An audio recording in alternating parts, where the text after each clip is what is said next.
우선 좀 우리 헌법과 관련해서 좀 여쭤볼게요. 우리 헌법에서 있는 통일과 관련한 기본 정신, 이것을 우리가 어떻게 해석해야 됩니까? 기본적으로 평화 통일을 추구하도록 관련 조항들이 있는 것으로 알고 그리고 정부는 그와 관련한 정책들을 실천해야 되는 거죠? 예, 그렇습니다. 근데 제가 한 가지만 좀 확인해 보고 싶은 게 있어서 그런데, 우리가 평화 통일을 지향하고 또 자유민주적 기본 질서에 입각해서 평화적 통일 정책을 수립하고 추진한다 이렇게 돼 있는데요. 예. 지난번에 개성공단을 폐쇄하는 경우, 이런 경우 우리가 어떻게 법과 제도로 그 피해 대책을 수립할 것인가, 이런 것과 관련해서 법률적 근거들, 혹은 그 정책적인 어떤 결단과 관련해서 법률적 근거들, 혹은 헌법적 정신, 이런 부분들이 저는 좀 완비되어 있다 이런 느낌을 저는 좀 못 가졌어요. 그래서 근데 앞으로 우리가 남북 관계가 개선된다고 할 때 개성공단과 같은 이런 부분들은 더 늘어날 수도 있잖아요. 거기 투자됐던 국민들의 재산이라든가 또 신체의 어떤 그 자유, 이동이라든가 이런 것들에 대한 보호, 이런 등등 할 때 그런 상황은 더 늘어날 수 있는데, 그러다가 이게 또 경색되면은 또 중단돼서 이렇게 생길 수도 있고, 그럴 때 기본적인 어떤 재산권이라든가 기본적인 그 권리라든가 이런 것들을 우리가 어떻게 보장할 건가, 이런 것들이 헌법상에서 혹은 법률상에서 어떤 정신으로 배치돼야 될 것 같은데, 그와 관련해서 혹시 검토해 보신 적 있으세요? 예, 우선 지금 의원님 말씀하신 거 제가 이해한 바에 일단 예를 들어서 이제 말씀하신 개성공단 관련 문제라든지 이것은 사실은 이제 이것이 북한 지역에서 하는 사업이기 때문에 여러 가지 리스크가 예상이 됐고, 그렇기 때문에 이제 개성공단 지구 지원법이 있고, 거기에서 피해도 예상해서 피해의 경우에 지원할 수 있도록 근거를 마련한 그런 부분들이 있고요. 근데 말씀하신 대로 법적 절차를 통해 가지고 폐쇄한 게 아니잖아요. 어떤 의미에서 이제 대통령의 정치적 결단, 통치행위 이런 것으로 된 거잖아요. 예, 그게 그렇습니다. 만약에 그런 것들이 합리화될래도 법 위에 있는 어떤 정신 혹은 규범 이런 것에 근거해서 돼야 될 것 같고, 거기 참여했던 사람들이 그런 어떤 행위로 인해서, 통치 행위로 인해서 일부러 고의적으로 된 건 아니지만 불의의 어떤 피해를 입을 때 그런 것들은 국가나 아니면은 통치자의 어떤 결단, 행위 이런 것으로 인해서 야기된 거기 때문에 그걸 보호해야 될 것 같거든요. 개성공단에 참여한 거는 어떤 의미에서는 평화통일 이런 것들을 정책적으로 추진한 건데, 그 일환으로 추진했던 건데, 그래서 그런 정책의 수행 과정에서 나타난 그 피해 이런 것들을 보호해야 될 것 같은데, 그런 어떤 부분들이 헌법 정신으로 있어야 될 것 같은데, 두 가지 측면에서요. 그러니까 의원님 말씀하시는 그 취지는 잘 알겠고요. 다만 지금 이제 그래서 저희도 지금 기본적으로 이 평화 통일에 대한 부분이 지금 헌법에 아까 말씀하신 이제 큰 정신이 있는데, 앞으로 만약에 이제 이런 헌법에 대해서 좀 더 논의하거나 할 기회가 있다면은 이제 관련된 내용들을 좀 법적으로 법이 할 수 있는 좀 그런 근거가 있으면은 훨씬 좋겠다는 생각은 하고 있고, 그건 큰 흐름이고요. 다만 지금 이제 예를 개성공단으로 드셨는데, 이제 개성공단은 물론 그것이 이제 남북관계 개성공단은 조금 이따가 할 건데 그 하나의 사례에 불과한 거니까 거기서 우리가 논란 벌이지 말고, 요컨대 이제 그런 상황들이 생기잖아요. 기존의 그 헌법적 질서나 법적 테두리 속에서 담아지지 않은 이런 상황 속에서 그런 문제들이 생길 것이 예고돼 있는데, 예고돼 있고, 그래서 그것을 법적으로 어떤 이제 정해놓을 필요성이 있는 부분도 있을 것 같고요. 다만 또 법을 넘어서 헌법적인 수준에서의 문제를 그러니까 헌법적이나 법적이나 사실 이제 필요성이 있는 부분도 있고, 저희가 이 자리에서 지금 거기서 정확하게 말씀드리긴 좀 제한된 부분이 있죠. 필요성이 있는 부분도 있고, 다만 또 너무 이게 법을 구체적으로 해놓을 경우에는 또 그것에 좀 그 어떤 부정적인 뭐 이런 측면도 있지 않을까라는 좀 우려도 드는데 그래서 그런 네, 부분도 한번 검토해 보도록 하겠습니다. 저는 그렇게 추진한다를 넘어서 그 추진 과정에서의 어떤 그 활동들, 사람과 재산 이런 것들도 보호하고 또 지켜주고 그런 그 국가의 어떤 책무, 의무 이런 것들도 있어야 된다고 생각해요. 그리고 예.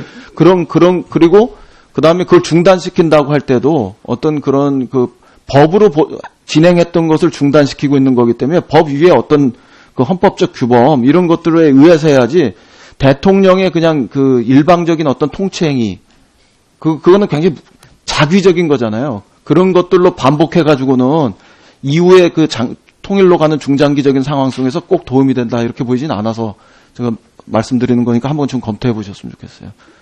예, 뭐 그리고 그 개성공단 관련해 가지고요. 장관께서 얼마 전에 간담회 하는 자리였었나요? 거기에서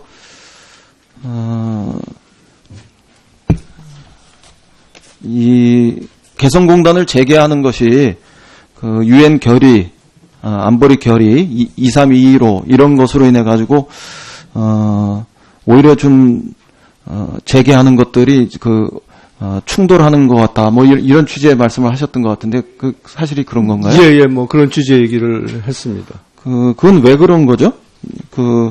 유엔 안보리의 결의 위반 논란 이런 것들을 불러일으킬 수 있다 이렇게 말씀하셨던 것 같은데 그거는 2325에 있는 그 예외 조항 이런 것들을 간과하신 건가요? 아니면은 2325에 있는 예외 조항은 그것에 해당되지 않는다 이렇게 보시기 때문인가요? 기본적으로 우선 의원님도 잘 아시겠지만 북한 핵 문제 관련해서 유엔 결의안 특히 이제 2325 같은 경우 북한의 그런 WMD 개발에 이용될 수 있는 자금원을 차단하기 위한 그런 거 다 알잖아요. 시간 보시는 거죠. 그 큰 취지에서 우선 제가 얘기를 한 거고요. 지금 예외 조항을 말씀하셨는데 지금 2321호상의 예외 조항, 민생 예외 조항이라고 명시된 부분은 제가 파악하기에 두 부분입니다. 이제 제일 큰 부분이 석탄 관련 부분이고요. 또 하나가 그 선박에 대한 보험 관련 부분에 대해서. 그게 아니고요. 그 차원에서 말씀하시는 거라면 또 제가 다시 검토해야 되는데 그게 아니고 안보리 결의 2321호의 31조 보면 위원회가 인도적 지원 제공, 조선민주주의 인민공화국 내 외교 공간의 활동, 유엔 또는 산하 전문기관 또는 관련 기관 활동 또는 본 결의 목표에 부합하는 여타 목적을 위해 해당 대표 사무소, 자회사 또는 은행 계좌가 필요하다고 사안별로 결정하지 않는 한 회원국은 90일 이내에 조선민주주의 인민공화국에 존재하는 대표 사무소, 자회사 또는 은행 계좌를 폐쇄하기 위해 필요한 조치를 취할 것을 결정한다 이렇게 되어 있어요. 그러니까 이거는 이 정신을 조금 다시 해석해 보면 위원회가 어떤 인정을 하는 경우는 계좌를 개설해 가지고 운영할 수 있는 이런 여지가 있는 거거든요. 그러니까 말하자면 다시 더 정확하게 얘기하면 개성공단에서의 어떤 활동과 거기서 오고 가는 금전적 거래 이런 것들이 북의 핵과 미사일 개발 이런 데 사용되지 않는다는 것이 입증되면 이 예외 조항으로 인해서 개성공단 활동이 재개될 수 있다 이렇게 봐야 되는 거거든요.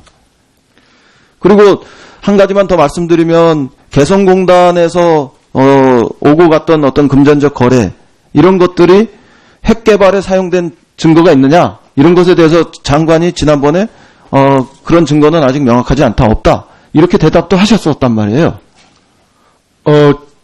그래서 이 예외 조항에 대해서 간과하신 건지, 이 예외 조항을 다르게 해석하고 있는 건지, 그걸 물어보는 거예요, 지금. 30일이랑 이제 은행 계좌 개설하는 부분인데요. 그러니까 이 부분은, 지금 의원님께서 다 읽으셨지만, 굉장히 예외로 될 수 있는 사항들을 굉장히 구체적으로 지정을 하고 있고, 특히 270과 다르게 31항에 들어오면은 이 금융과 관련된 부분에서 WMD 관련 조항까지 지금 다 삭제되는 그렇게 강화된 형태로 지금 결의안이 나와 있습니다. 그것도 조금 제가 다르게 생각해요. 2321에서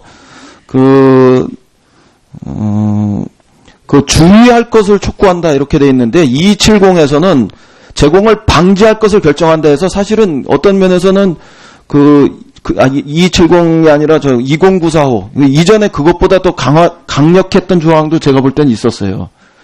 그래서 그런 말씀은 좀 안 맞아요. 제가 볼 때는. 한번 다시 검토해보. 예. 예, 1분 더 주시기 바랍니다. 다시 검토해 보시고 저한테 대답을 주시는 게 좋겠어요. 오늘 준비가 좀 덜 되신 것 같으니까요. 그 다음에 한 가지만 더 여쭤보죠. 지금 사드 배치로 인해 가지고 이 사드 얘기는 이따 추가 질의하는 게 좋겠고요. 북에서 미사일 북극성 2호요. 북극성 2형 이거를 지금 우리가 뭘로 규정해야 되는 거예요? 무수단의 진화 형태로 봐야 되는 거예요? 아니면 SLBM의 변형 형태로 봐야 되는 거예요? 현재 파악하고 있는 것은 이제 고체 연료를 사용하고 있고, 고체 연료는 SLBM 때도 사용했던 거 아니에요? 그래서 이제, 그러니까 무수단보다는 지금 북한에서 주장하는 것도 그렇고 저희가 파악하고 있는 것도 SLBM과 유사한 형태의 그런 미사일로 좀 파악을 하고 있습니다. 함대공을 지대공으로 변형시킨 것. 그러니까 그 방식이 거의 같은 거를 이제 미사일에 잠수함에서 쏘느냐 아니면 육상에 이동형 텔에서 쏘느냐 이제 그 차이고 기본적으로 지금 기술은 유사한 것이 아닌가 이렇게 파악을 하고 있습니다. 그죠? 그러니까 지금 이제 엔진이라든지 쏘는 방식이라든지 이런 것이 다르기 때문에.